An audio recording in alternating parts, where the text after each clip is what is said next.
Hey guys, welcome back. If you're new here, my name is Christy. I'm a homeschool mom to 3, and today's video is going to be all about the things that we do not do in our homeschool.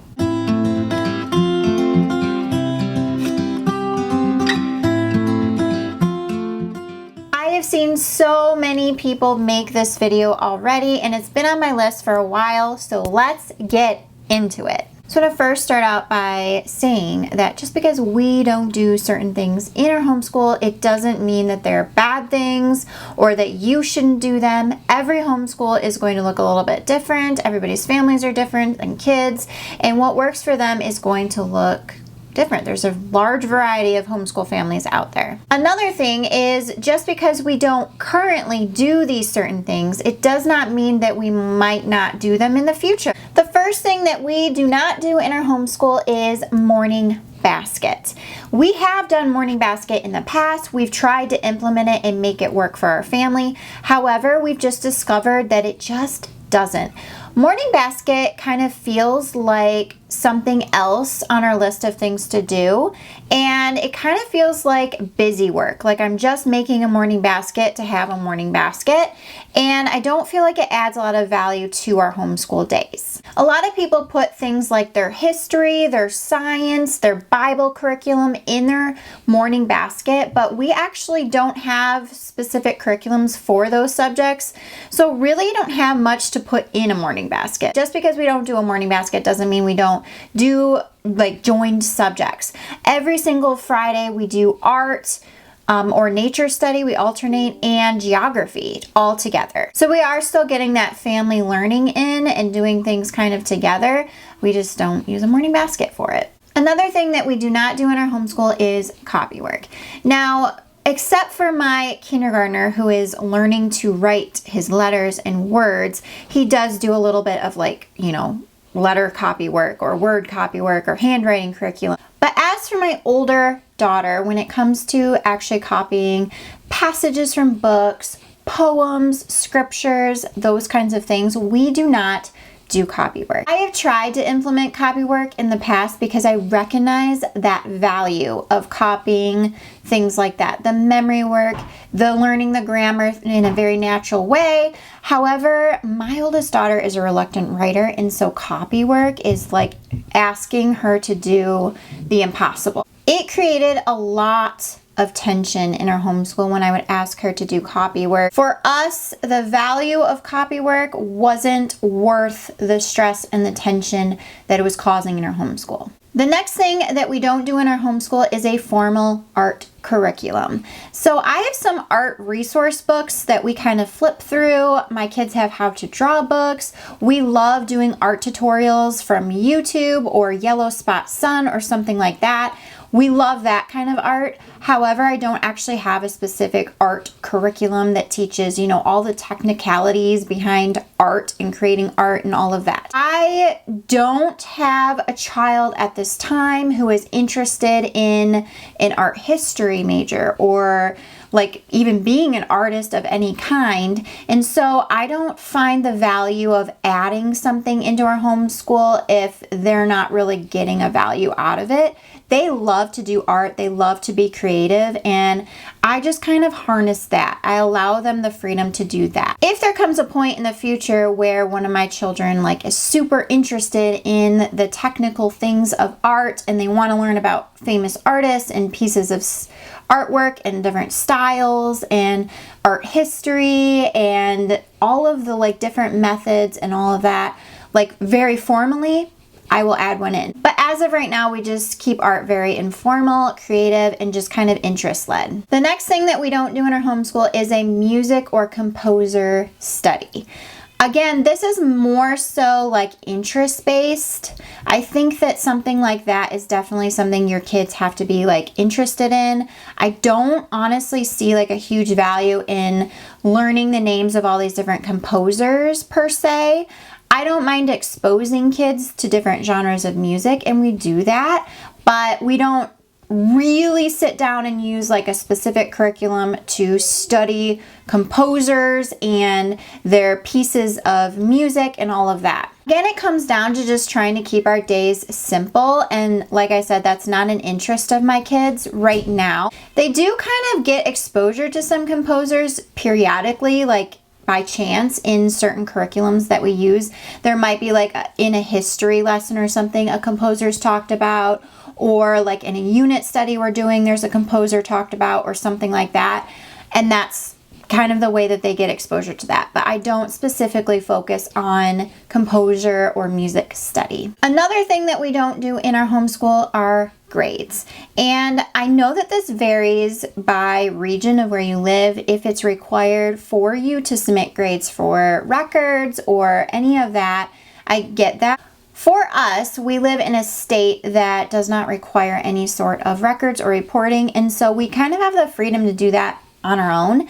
And as of right now, like I'm not saying we won't do grades in the future when she gets older, but as of right now, we do not do grades. For us, it's a personal homeschool choice because we've had to do a lot of deschooling because my oldest child was in the public school system for a few years. And so it's kind of part of our deschooling process to not implement grades right now.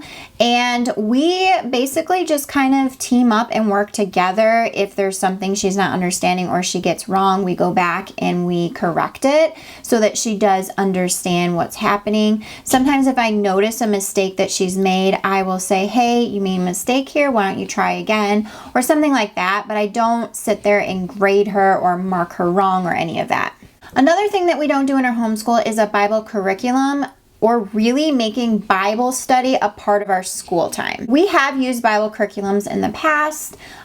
They're just not really kind of like my favorite thing to do. I prefer a more organic way of learning the Bible and studying the Bible. We do tend to use devotionals because I feel like that opens a lot of conversations.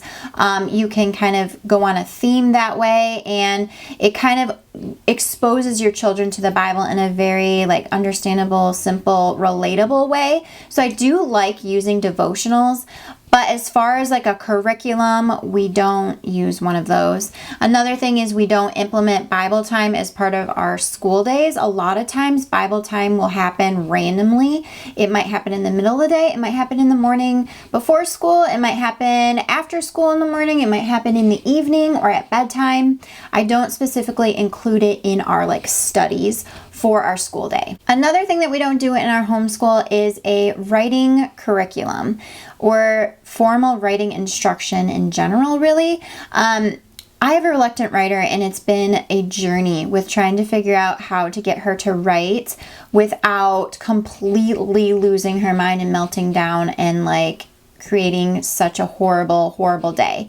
And so we've kind of dabbled in a few different things. I like to pull resources. We're very eclectic with writing. And so the curriculum we're using for language arts does have some writing and composition in there. And I will pick and choose if I see something in there that I think that she would enjoy or that is doable or that she should know or do.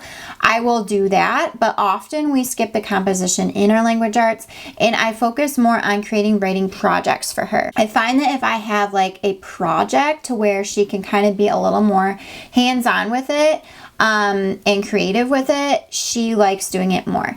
So for instance, we did an author study, I think it was last year. I did a video on it on Steve Jenkins, and she created her own Steve Jenkins inspired book, and she loved doing that, like so much loved it. We also have done like comic strips. I've pulled different resources for like some creative writing projects that she's dabbled in a little bit. Right now we're doing a Loch Ness Monster research study. I will link that down below for you if you're interested. And so I definitely pull resources from all over. I kind of try to lean more towards like allowing her the creativity to write more so when she wants. I think that writing for her may be something like as far as like structure is going to come a little bit later for her, just personally for her. And so right now I'm just trying to get her to write and to enjoy some types of writing. She is getting grammar lessons, so her grammar is getting refined that way. So that does help with writing in the long run. She also is a wonderful reader, loves to read, very avid reader. She actually reads way above her current grade level, and so she's always reading, and I know that that does improve writing as well. She also has dabbled into using like Night Zookeeper, the writing game curriculum, whatever you want to really categorize it as, and that's a lot of fun for her too. So it is just kind of pulling different resources in what works and being very creative in the way that I approach this with her. We will for sure probably use a writing curriculum in the future. I'm just not sure exactly when I want to implement that. The last thing that I'm going to talk about that we don't do in our homeschool is like a timed schedule.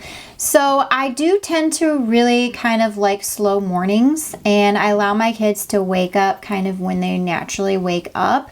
And then they eat breakfast, and I give them time to kind of play and have some free time together before I will get into school. I do like to start school in the morning. I do not tend to like to do afternoon school. So usually we have a rough start time, but it's not consistent every day, and it's not like a strict, this is when we're starting, this is when we're ending, this is when we do that, this is when we break for lunch, or any of that. It's just kind of a go with the flow, and that's just kind of my personality, is very like go with the flow. So it kind of suits our homeschool.